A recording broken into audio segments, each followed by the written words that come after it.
जो पिया की सेजों की अभिलाषा थी वो मौत की घड़ी देखने लगी। कंस कहने लगा, बहन अपने भैया के अंतिम प्यार को स्वीकार करो। तुम्हारा भैया तुम्हारी जान लेने जा रहा है।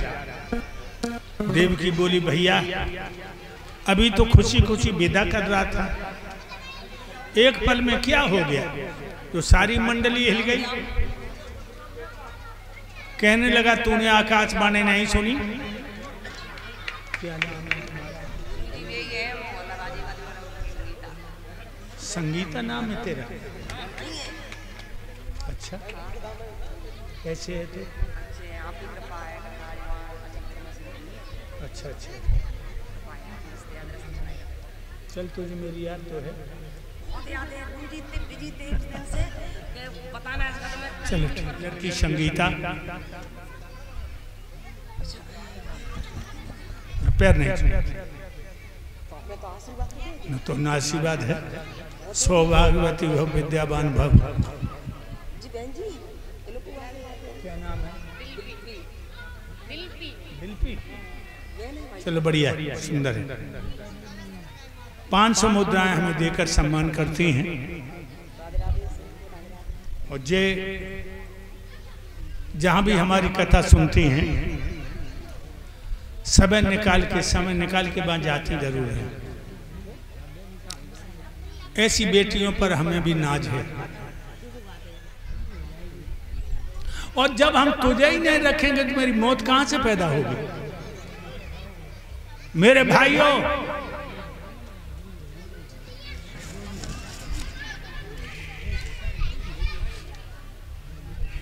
बहन कहने लगी, भैया मेरी जैसी अभागिन बहन तेरे लिए मौत पैदा करेगी। बिठा लो अपने पास, बिठा लो। ये सामने ऊपर हाथ कर दे।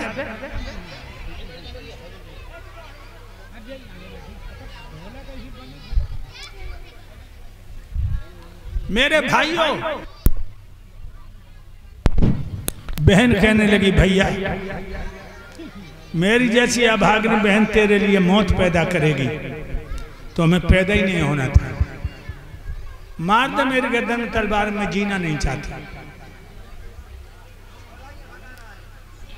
कंस ने तलवार उठाई, झपट के पकड़ ली, बसदेव ने कलाई। ठहर जाओ भोजराज। कंस, तुम्हारी तलवार ने हजारों वीरों का खून पिया है। एक अबला पर इस तरह से तलवार को उठाना आप जैसे बहादुर को शोभा नहीं दे रही है।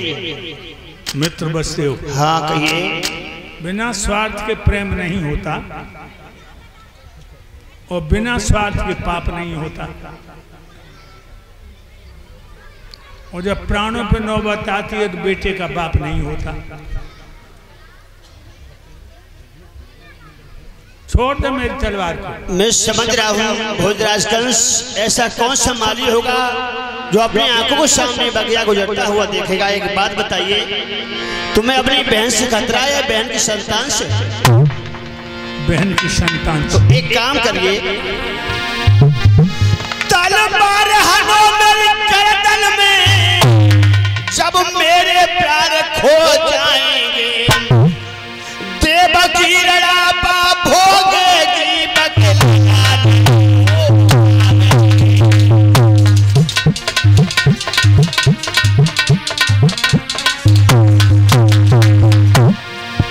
देवकी रड़ापा भोगेगी बकलानी हो पावेगी।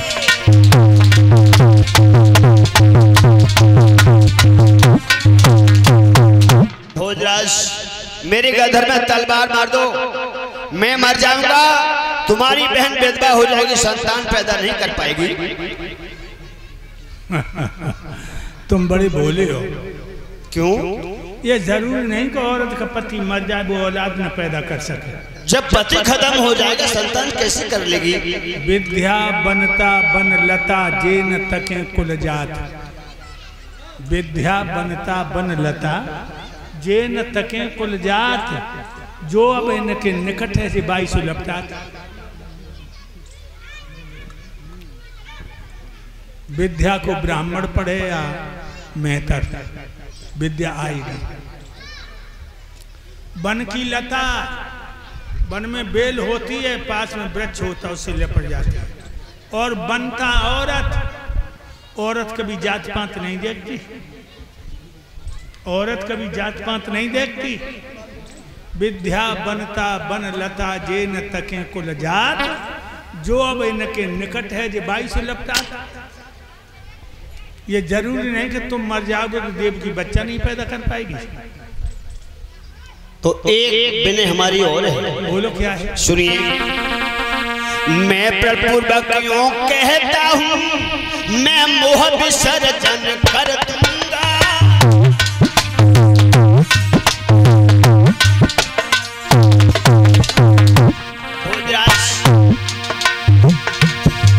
मैं प्रपूर्वक यूं कहता हूँ, मैं मोह विसर्जन कर दूंगा। इससे जो भी संतति होगी हम तुम्हें समर्पण कर दूंगा, हम तुम्हें समर्पण।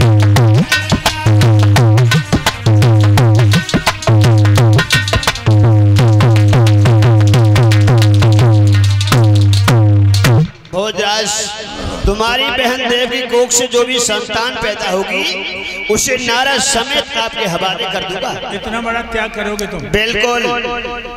तो नारद समेत बच्चा हमें दे दोगे? आपको दे दूंगा। खाओ यमुना मैया कसम, यमुना मैया कसम, खाओ गोधन की सौगंध, गोधन की सौगंध।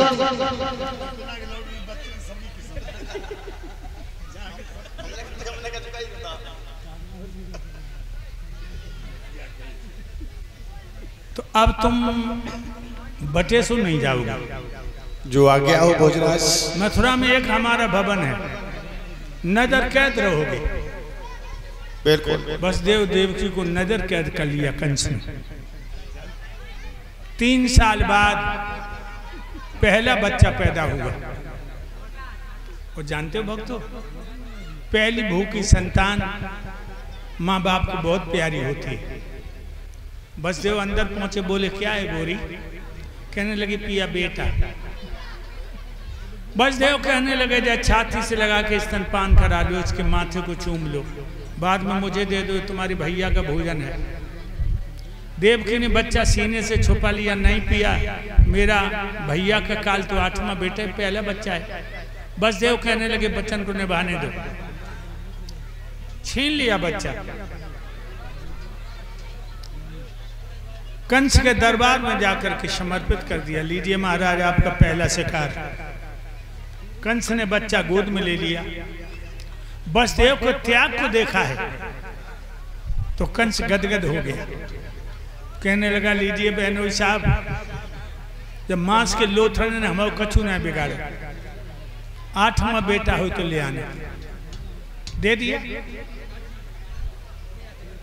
वसुदेव जी ने एक ही शब्द कहा, भोजराज कंस तुम्हें हमारी उम्र भी लग जाए।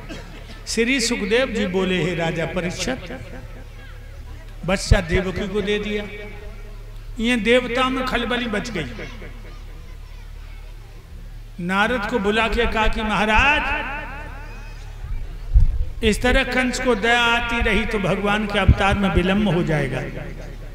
तत्थम सुपत्तम शृणोत वाक्यम, मेरे वचनों पे ध्यान दो और कंस को पापों की तरफ प्रेरित करो, पापों की तरफ। मेरे भाइयों, नारद जी ने वीणा उठाई,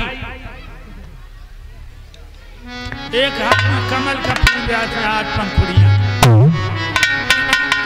श्रीमन नारायण नारायण नारायण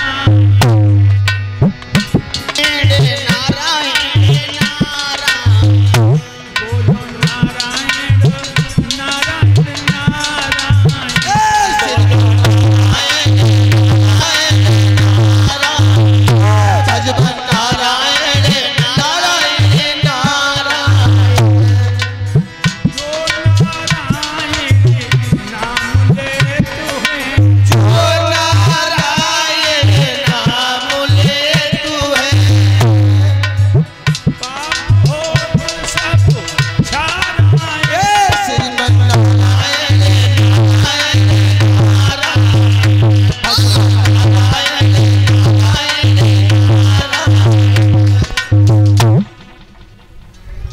देव ऋषि आ गए कंस के दरबार में।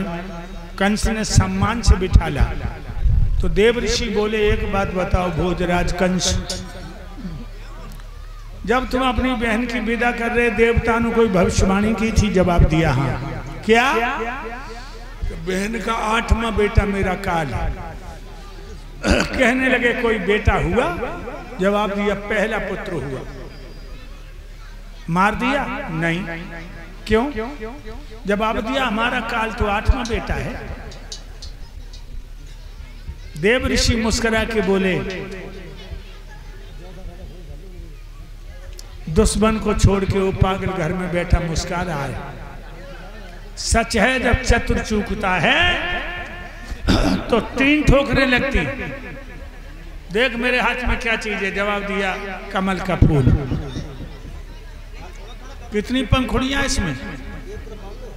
8। 8 का पहाड़ा इस तरह पढ़ाया, हर पंखुड़ी को 8वां सिद्ध कर दिया।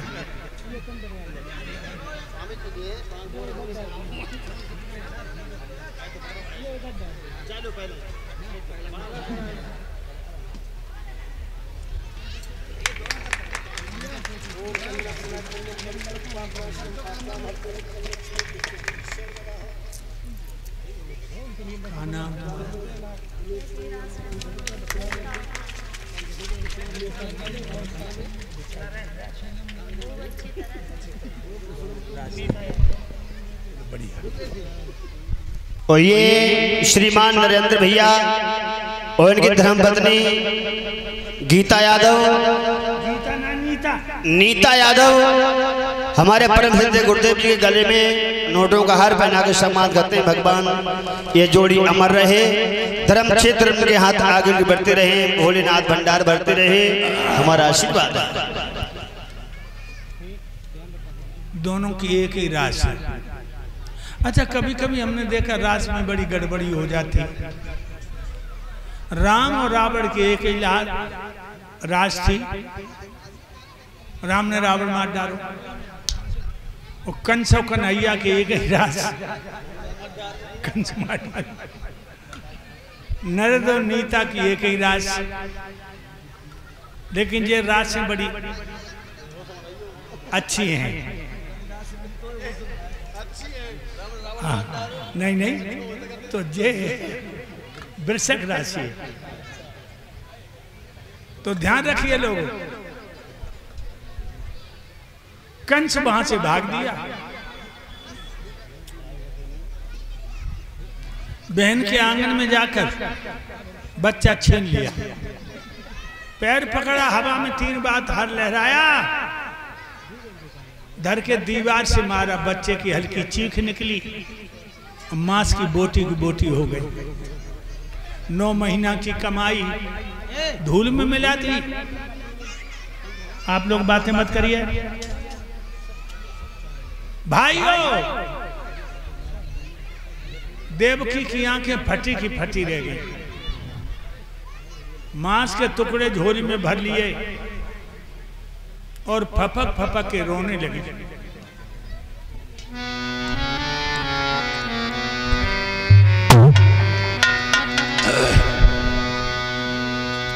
मैंने खोई दियो पाकर किसी को, आग लग जाई इस जिंदगी को। खोई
आ गए, कहने लगे हे प्रिय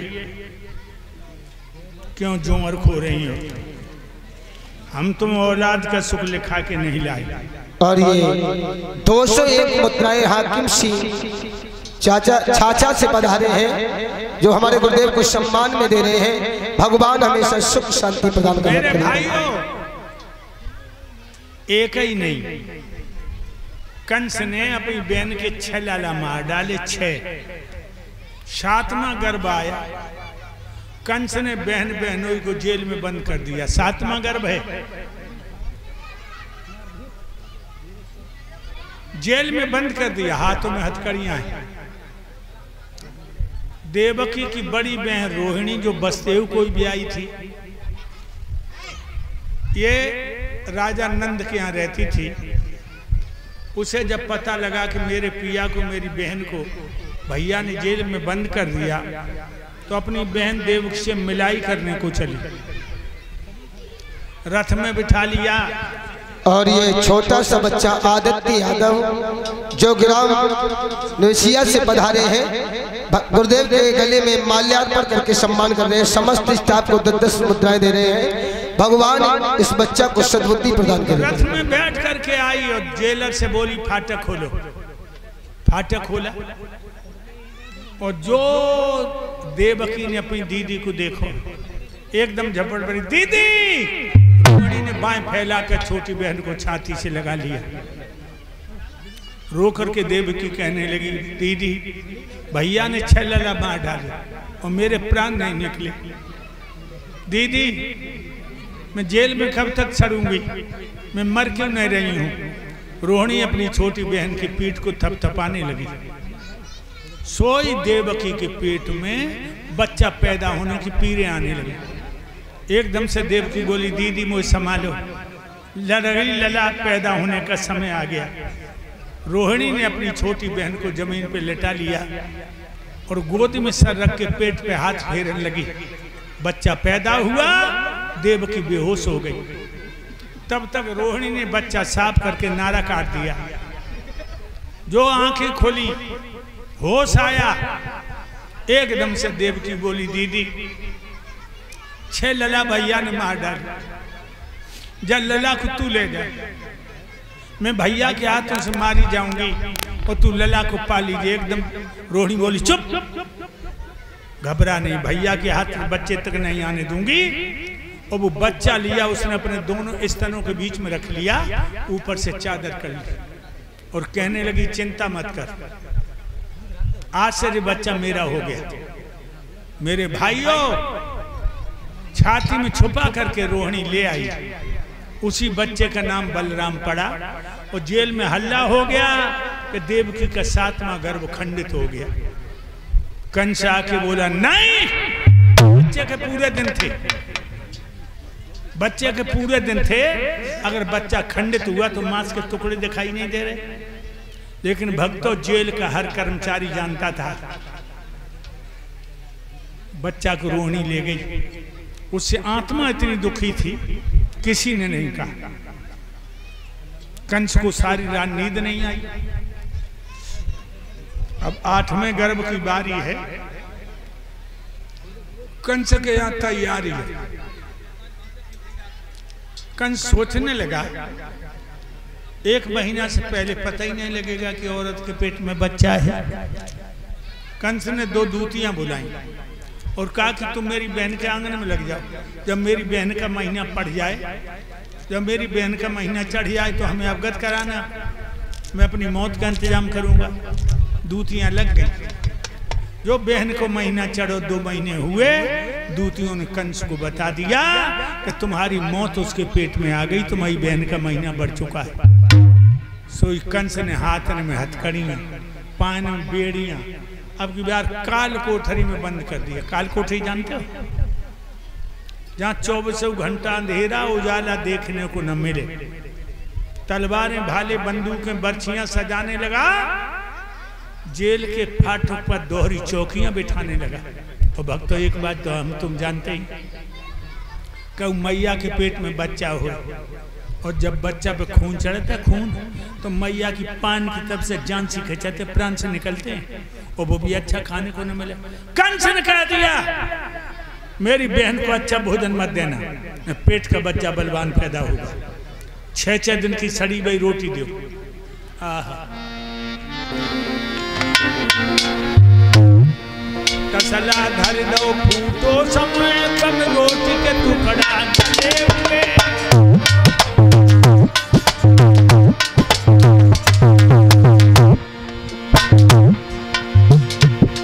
कसला धर दो फूटो समय रोटी के टुकड़ा गले हुए। फूटे से घड़ा में कानी है कमल में दोनों खड़े हुए।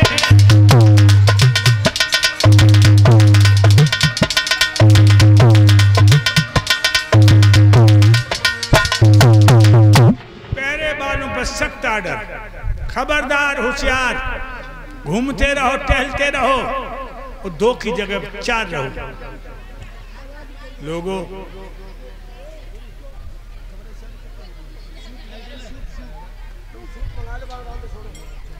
तो कमरा का चाहिए।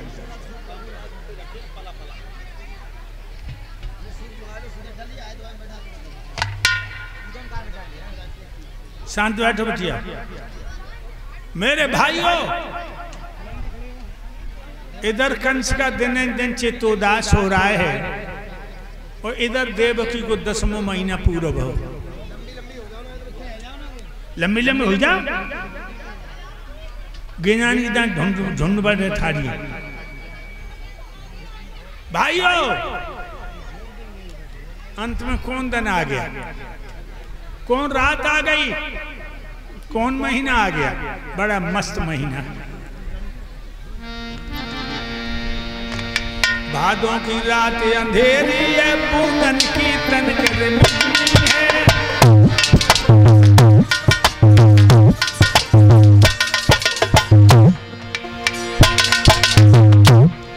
भादों की रात अंधेरी है, पूनन की तन के है। आधार कसम से कह रहे हैं अब कोई है।